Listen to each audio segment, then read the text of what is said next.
विशालाक्ष ने कहा, देखो शनिदेव, मैं शिव नहीं, मैं शिव गण हूं,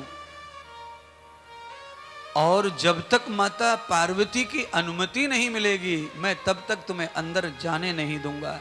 आप यहां ठहरो, ये अतिथि कक्ष है, यहां बैठिए। पर आपको मैं वार्निंग देता हूं, चेतावनी देता हूं, मेरे अंदर जाने के बाद मेरे पीछे पीछे चुपचाप आ मत जाना। यहां बैठिए, माता श्री की अनुमति होने पर ही आप अंदर जाइए, मैं रोक नहीं रहा आपको। आप जाएं, पर मुझे उनकी सेवा का मौका मिला है तो मेरा अधिकार है, मुझे जो अनुमति, जो गाइडलाइंस दी गई हैं, मैं उनका पालन करना चाहता हूं। शनि महाराज इंतजार करते रहे दरवाजे पर। विशालाक्ष गए, माता पार्वती को बताया कि हे माते, सूर्य पुत्र शनि आए हैं आपका दर्शन करने, लाला का दर्शन करने। माता पार्वती ने कहा,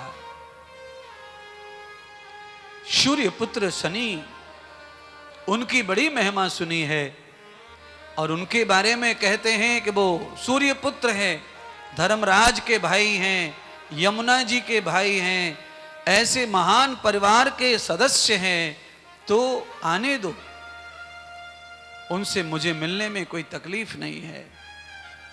आए। भगवान शिवगण ने आकर के शनि को कहा, जाइए महाराज, आपको अनुमति मिल गई है, आप दर्शन कीजिए।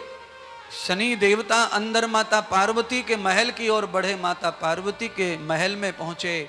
माता पार्वती अपने लाला को गोद में छुपा करके आसन पर विराजमान है और चंद्र देवता जाकर के नीचे को गर्दन करके खड़े हैं और दर्शन के लिए हाथ जोड़कर प्रार्थना कर रहे हैं।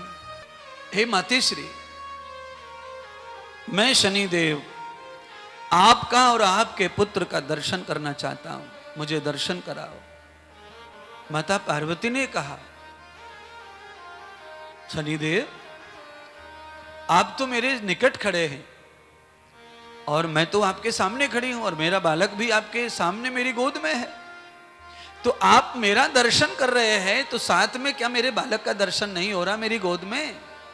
तो आप बालक का भी दर्शन करो और मेरा भी दर्शन करो, मैंने आपको दर्शन के लिए आमंत्रित किया है। शनि देव ने कहा, माता श्री मैं नीचे की ओर दर्शन कर रहा हूं, मैं आपका और आपके लाला का दर्शन नहीं कर रहा हूं, तो करो ना। मैंने ना कहा। तो माता पार्वती, मैं दर्शन इसलिए नहीं करना चाह रहा हूं, आपकी अनुमति चाहता हूं, मैं आपको बताना चाहता हूं कि मेरी दृष्टि में दोष है, मेरी दृष्टि जिस पर पड़ेगी उसका कुछ अच्छा होने वाला नहीं है, तो मैं डर रहा हूं कहीं मेरी दृष्टि आप और आपके लाला पर पड़ गई तो आप तो महान तपस्वी हैं, आप मेरी दृष्टि से व्यथित नहीं होंगी, पर आपकी गोद में जो बालक है उस बालक के ऊपर दृष्टि का क्या प्रभाव होगा ये नहीं पता। इसलिए हे माता पार्वती, मुझे कृपा करके आदेश करो, मैं क्या करूं, पर मेरी अभिलाषा है कि मैं आपके लाला का दर्शन करूं। माता पार्वती ने कहा, बच्चे जो भी तुम्हारी दृष्टि में कुछ होगा खराब बराब वो होगा, पर आए हो ना मेरे द्वार में तो कुछ नहीं होगा, जाने दो, तुम तो दर्शन करो। माता पार्वती ने बड़ा हृदय रख करके शनि देव को आज्ञा दे दी और शनि देव ने जैसे ही भगवान गणेश को देखा, दृष्टि पड़ी और दृष्टि पड़ते ही भगवान गणेश का सिर छेदित हो गया और सिर गौलोक में जाकर के भगवान गणेश का सिर गौलोक में चला गया और माता पार्वती की गोद में केवल धड़ रह गया। पूरे के पूरे आंगन में खून की धारा बहने लगी। अब तो माता पार्वती बहुत ज्यादा विलाप करने लगी, रोने लगी। माता पार्वती ने शनि देव को कहा, मैंने तो अच्छा समझकर तुम्हें अपना मानकर दर्शन कराया, पर तुमने मेरे बालक को मार डाला। शनि देव कहते ही, माता श्री मैं तो पहले ही आपको बताया था मेरी नेत्र में दोष है, पर मेरी अभिलाषा दर्शन की है, मैं दर्शन चाहता हूं। आपने जो उचित समझा वो आज्ञा की। उसका परिणाम चाहे गलत हुआ, पर मेरा दोष कुछ नहीं है माता श्री।